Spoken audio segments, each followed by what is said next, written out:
आइए पांचों पाठ सुनते हैं बालकांड रामायण का पांचों भाग। ये भाग है ताड़का वध।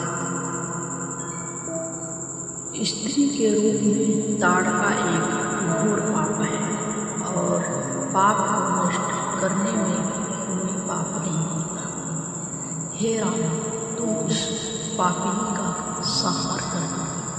प्रातःकाल स्नान संध्योपासनादि कार्यों से निवृत्त होकर राम और लक्ष्मण गुरु विश्वामित्र के साथ सरिता तट पर पहुँचे। एक वनवासी मुनि ने विश्वामित्र के साथ 2 सुकुमार बालकों को देखा तथा उनका परिचय प्राप्त कर वे एक छोटी सी सुंदर नौका ले आए और विश्वामित्र से बोले, हे मुनिराज, आप इन राजकुमारों के साथ एक नौका पर बैठकर सरिता पार कर लीजिए। विश्वामित्र जी ने उस मुनि को धन्यवाद दिया और राम तथा लक्ष्मण के साथ नौका पर सवार हो गए। इस प्रकार वे सागर से मिलन की आतुरता में कनकनाद के साथ दौड़ती जा रही उस नदी को पार कर गए। नदी के उस पार एक भयानक वन था। उस वन को देखकर राम बोले, गुरुदेव, यह वन तो बड़ा भयंकर है। सभी ओर से सिंह, व्याघ्र आदि हिंसक पशुओं के दहाड़ने और हाथियों के चिंघाड़ने की ध्वनि आ रही है। जंगल, सुअर, भालू, वन भैंसे आदि वन प्राणी भ्रमण करते दृष्टिगत हो रहे थे। वन के भीतर घुसने का साहस नहीं कर पा रहा था और इसी कारण चारों ओर अंधकार हो रहा है। इस अति दुर्गम वन का नाम क्या है? राम के इस प्रश्न का उत्तर विश्वामित्र ने इस प्रकार दिया, हे राघव, पूर्व काल में इस स्थान में वन न होकर मलदा और करुण नाम के 2 बड़े समृद्ध राज्य हुआ करते थे।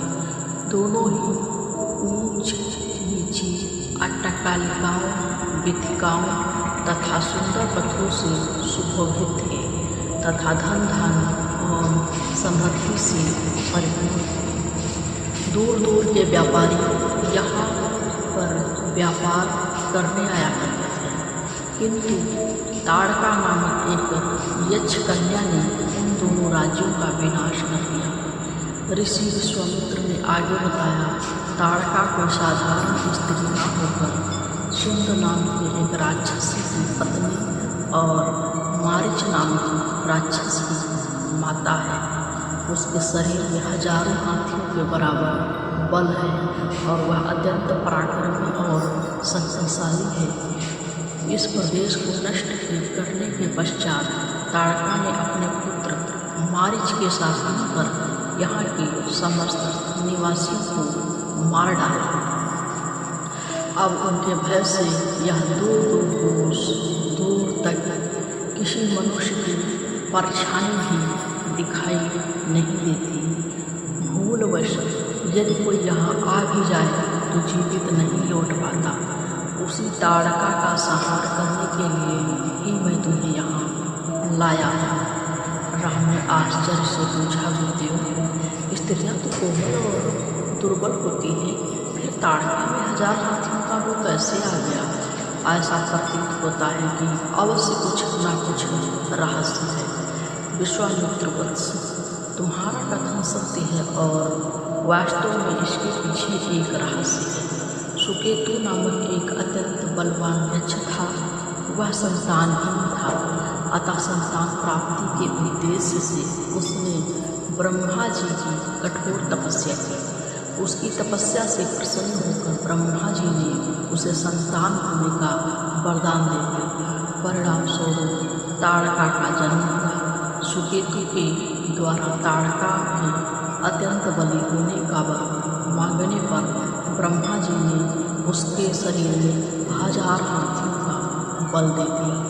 विवाह आयु होने पर सुकेतु ने ताड़का का विवाह सुंदर नामक राक्षस ने कर दिया। इससे मारीच का जन्म हुआ। मारीच भी अपनी माता के समान बलवान और पराक्रमी था। वह सुंदर राक्षस का पुत्र होकर भी स्वयं राक्षस नहीं था, किंतु बाल्यकाल में वह बहुत उपद्रवी था।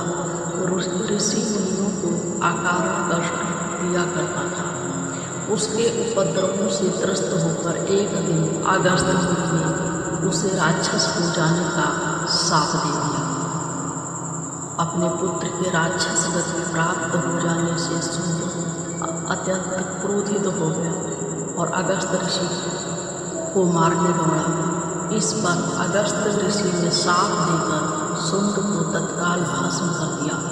अपने पति की मृत्यु का बदला लेने के लिए ताड़का भी अगस्त ऋषि पर झपटी। इस पर अगस्त ऋषि ने शाप देकर ताड़का के सौंदर्य को नष्ट कर दिया और वह अत्यंत क्रूर हो गई। अपनी क्रूरता को देखकर उसने अपने पति की मृत्यु का बदला लेने के लिए ताड़का ने मुनि के आश्रम को नष्ट करने का संकल्प किया है। अतः हे राम, मैं तुम्हें आज्ञा देता हूँ कि तुम ताड़का का वध करो। तुम्हारे अतिरिक्त इसका वध कोई भी नहीं कर सकता। अपने मन में यह विचार निकाल दो कि यह स्त्री है और स्त्री का वध मैं कैसे करूँ। स्त्री के रूप में यह एक घोर पाप है और पाप को नष्ट करने में कोई पाप नहीं होता है। समस्त संशय को त्याग कर मेरी आज्ञा से तुम इस पापिनी का संहार कर दो। राम ने कहा, गुरुदेव, आपकी आज्ञा मुझे शिरोधार्य है। समस्त मानवों के कल्याण के लिए मैं अवश्य ही ताड़का का वध करूँगा। इतना कहकर राम ने अपने धनुष पर बाण रखकर उसकी प्रत्यंचा को कान तक खींच कर भयंकर टंकार किया। टंकार से उत्पन्न ध्वनि से समस्त वन प्रांत गुंजायमान हो उठा।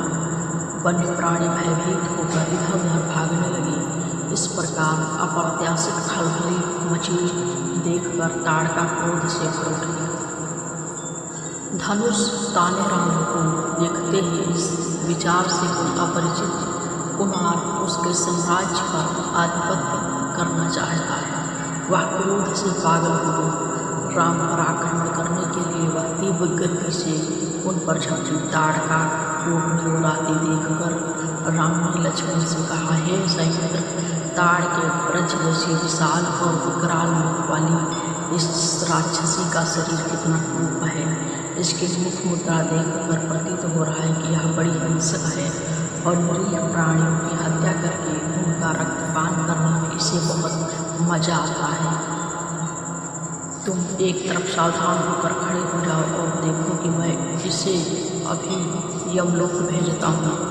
विकराल देवधारिणी ताड़का अपने बड़े बड़े दांत चमकाते भुजाओं को फैलाते हुए द्रुतगामी बिजली की तरह राम और लक्ष्मण पर अत्यंत तीव्रता के साथ झपटी। राम इस भयंकर आक्रमण के लिए पहले से ही तत्पर थे। उन्हें तीक्ष्ण बाण चलाकर उसके हृदय को छलनी कर दिया। उसके वक्ष स्थल से गरम गरम रक्त की धारा प्रवाहित उठी। वह आक्रमण करने के लिए पुनः टूट पड़े। इससे पूर्व ही राम ने एक और बाण चला दिया जो सीधे उसके वक्ष में जाकर लगा। वह पीड़ा से चीखती हुई चक्कर खाकर भूमि पर गिर पड़ी और अगले ही क्षण उसके प्राण उड़ गए। राम के शरण कौशल और ताड़का की मृत्यु से ऋषि विश्वामित्र अत्यंत प्रसन्न हुए। उनके मुख से रामचंद्र के लिए आशीर्वचन निकलने लगे। गुरु की आज्ञा से वही सभी ने रात्रि व्यतीत किया। प्रातःकाल उन्होंने देखा कि ताड़का के आतंक से मुक्ति पा जाने के बाद उस वन की भयंकरता और विकरालता चमक और समाप्त हो चुकी थी। उस समय उस वन की शोभा निहारने के उपरांत स्नान पूजन के निवृत्त होकर महर्षि विश्वामित्र की ओर चल चले।